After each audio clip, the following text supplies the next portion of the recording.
नमस्कार, मैं हूं धर्मेंद्र श्रीवास्तव। गुड न्यूज भारत के YouTube चैनल पर आप सभी दर्शकों का स्वागत है। आइए हम आपको दिखाते हैं आजमगढ़ की खबरें फटाफट अंदाज में।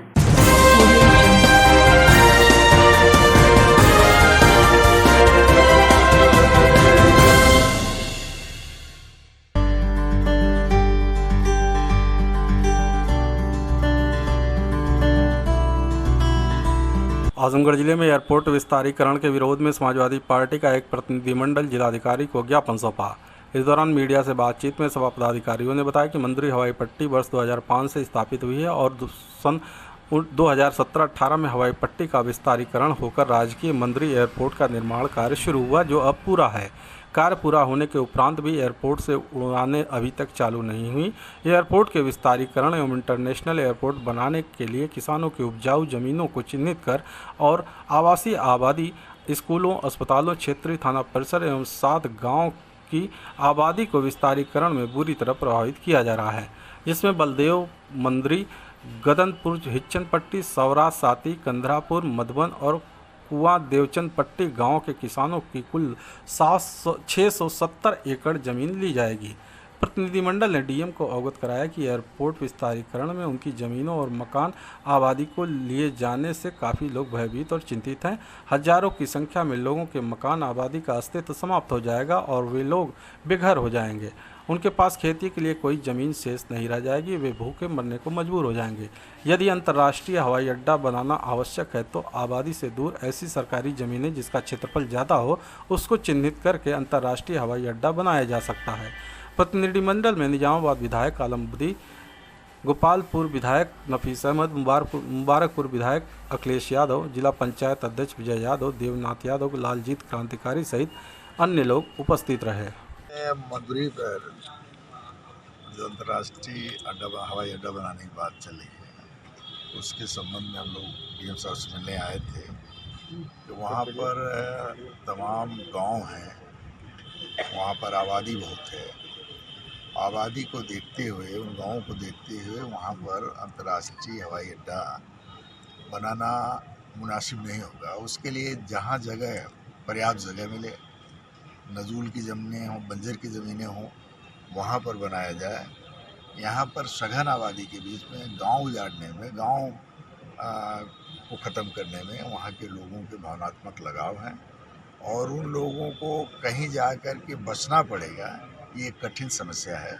इसको ध्यान में रखते हुए शासन को अवगत कराना है कि यहाँ पर अंतर्राष्ट्रीय हवाई अड्डा बनाया जाना उचित नहीं है। किसानों का भी कहना है, कल आए थे लोग, उनका भी कहना है कि जितनी जगह चाहिए उससे अधिक जमीन लेने के प्रयास में प्रशासन पड़ी हुई है आज जिले की।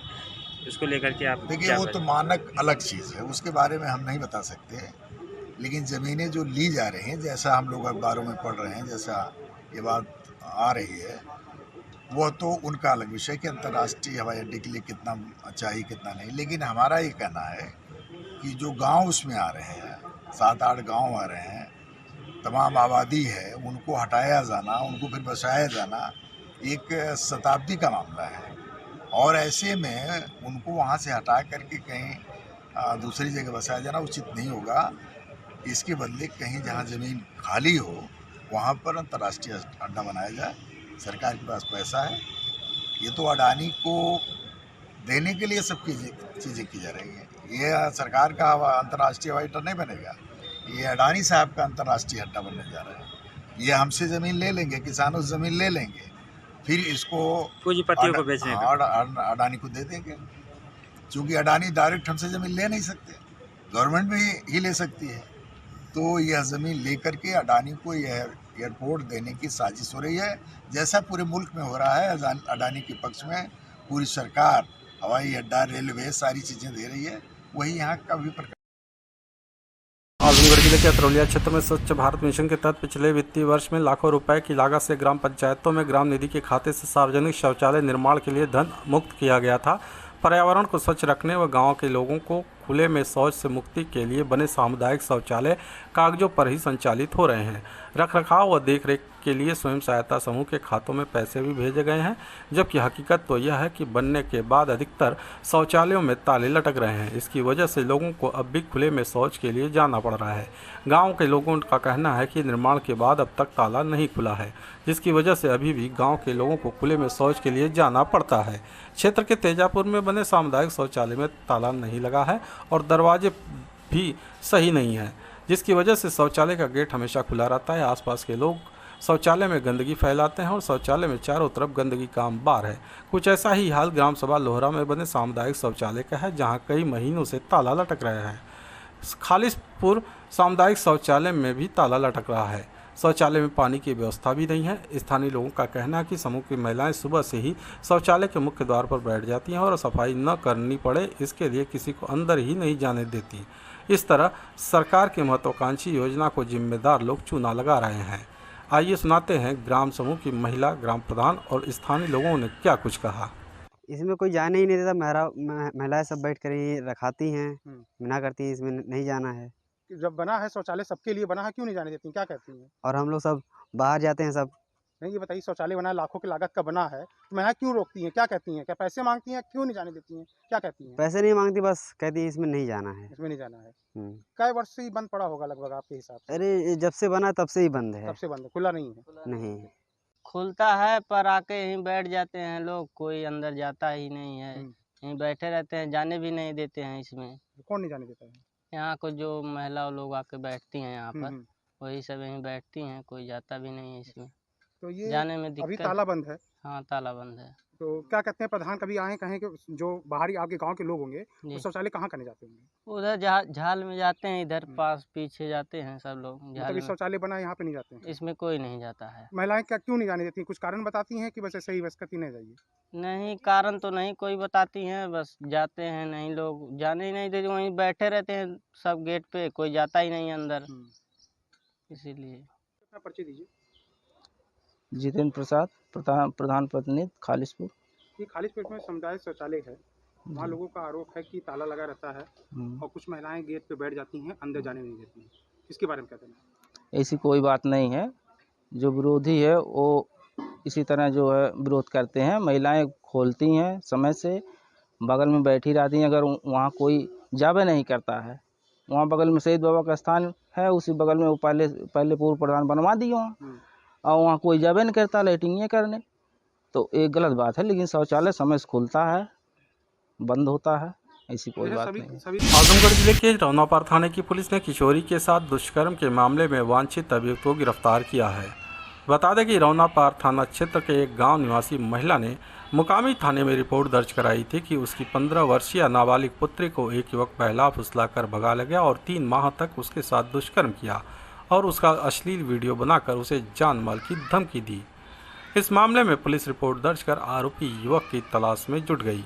इसी बीच रौनापार थाना प्रभारी कौशल कुमार पाठक को मुखबिर से सूचना मिली कि किशोरी के साथ दुष्कर्म के मामले में वांछित अभियुक्त क्षेत्र के बघावर तिराहे के पास मौजूद है, जो कहीं भागने की फिराक में वाहन का इंतजार कर रहा है। सूचना के आधार पर प्रभारी निरीक्षक कौशल कुमार पाठक अपने हमराइयों के साथ दबिश देकर वांछित अभियुक्त असगर को गिरफ्तार कर लिया। आजमगढ़ जिले के बिलरियागंज थाने की पुलिस ने अवैध असलहा व कारतूस के साथ एक अभियुक्त को गिरफ्तार किया है। बता दें कि पुलिस अधीक्षक अनुराग आर के निर्देश पर अपराध व अपराधियों के खिलाफ चलाए जा रहे अभियान के क्रम में बिलरियागंज थाने पर तैनात प्रभारी निरीक्षक विजय प्रकाश मौर्य अपने हमराइयों के साथ क्षेत्र में भ्रमण पर थे कि इसी बीच मुखबिर से सूचना मिली कि क्षेत्र के मदना पार मोड़ के पास एक व्यक्ति असलहा लेकर खड़ा है, जो किसी घटना को अंजाम देने की फिराक में है। सूचना के आधार पर प्रभारी निरीक्षक विजय प्रकाश मौर्य अपने हमराइयों के साथ दबिश देकर युवक को गिरफ्तार करने के साथ ही उसके पास मौजूद असलहा व कारतूस बरामद कर लिया। पकड़ा गया अभियुक्त धर्मेंद्र यादव बिलरियागंज थाना क्षेत्र के पतला गौसपुर गांव का निवासी है। आजमगढ़ जिले में प्रधानमंत्री आवास योजना का लाभ दिलाने के नाम पर धोखाधड़ी करने के मामले में वांछित अभियुक्त को पवई थाने की पुलिस ने गिरफ्तार किया है। बता दें कि पवई थाना क्षेत्र के महुआ गांव निवासी शकुंतला देवी का आरोप है कि बीते 28 अगस्त को क्षेत्र के सहदुल्लापुर गांव निवासी वसीम व जियालाल दोनों पीड़िता के घर पहुंचे उन्होंने प्रधानमंत्री आवास योजना में 3.5 लाख रुपए लाभ दिलाने का झांसा देकर महिला से आधार कार्ड, बैंक पासबुक की छाया प्रति लेकर कई सादे कागजों पर अंगूठा निशान ले लिया। आरोप है कि उसके बाद दोनों ने जालसाजी कर महिला के बैंक खाते से 2 बार में 20,000 रुपये निकाल लेने के साथ ही 22 अन्य लोगों के खाते से कुल 2,52,922 रुपये धोखे से निकाल लिए। जालसाजों द्वारा यह कृत्य बीते 3 सितंबर को किया गया। इस मामले में पीड़िता शकुंतला देवी की तहरीर पर दोनों आरोपियों के खिलाफ पवई थाने में धोखाधड़ी का मुकदमा पंजीकृत किया गया। इसी बीच पवई थाने पर तैनात उप निरीक्षक अमरनाथ पांडे ने अपने हमराइयों के साथ एक आरोपी जियालाल को क्षेत्र के बाग बहार से गिरफ्तार कर लिया। खबरों में हो चला है एक छोटा सा ब्रेक। आप देखते रहिए गुड न्यूज भारत।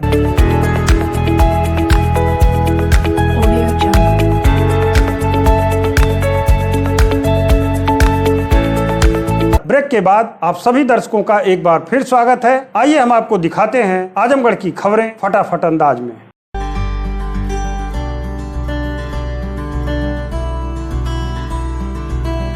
आजमगढ़ जिले के जहानागंज थाने की पुलिस ने मारपीट के मामले में एक वांछित अभियुक्त को गिरफ्तार किया है।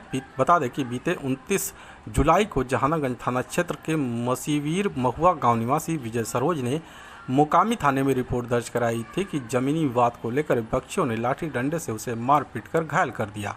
इस मामले में पुलिस रिपोर्ट दर्ज कर आरोपियों की तलाश में जुट गई।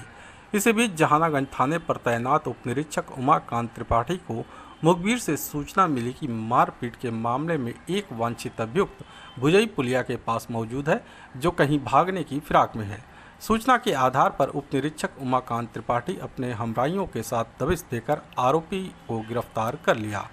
पकड़ा गया अभियुक्त अवधेश यादव जहानागंज थाना क्षेत्र के हथौटा गांव का निवासी है।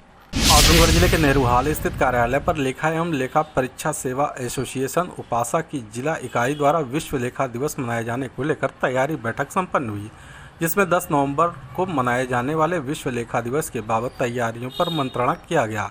बैठक को संबोधित करते हुए उपासा जिलाध्यक्ष धर्मेंद्र यादव ने बताया कि लेखा संवर्ग वित्तीय निष्पादन की महत्वपूर्ण इकाई है।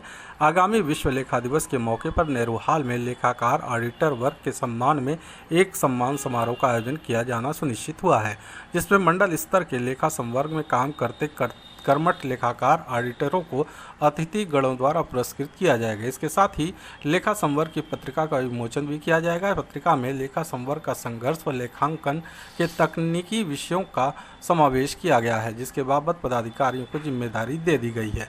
बैठक को संबोधित करते हुए मीडिया प्रभारी देवाशीष श्रीवास्तव ने कहा कि ऑडिटर, लेखाकार व लेखा संवर्ग अपने सूक्ष्म दृष्टि व तत्परता से प्रत्येक विषय की वित्तीय हस्त पुस्तिका के अनुरूप निष्ठापूर्वक लेखांकन का कार्य संपन्न कराते आया है। लेखाकार एवं ऑडिटर शासकीय वित्त व्यवस्था को लगातार निखारने का काम करती है।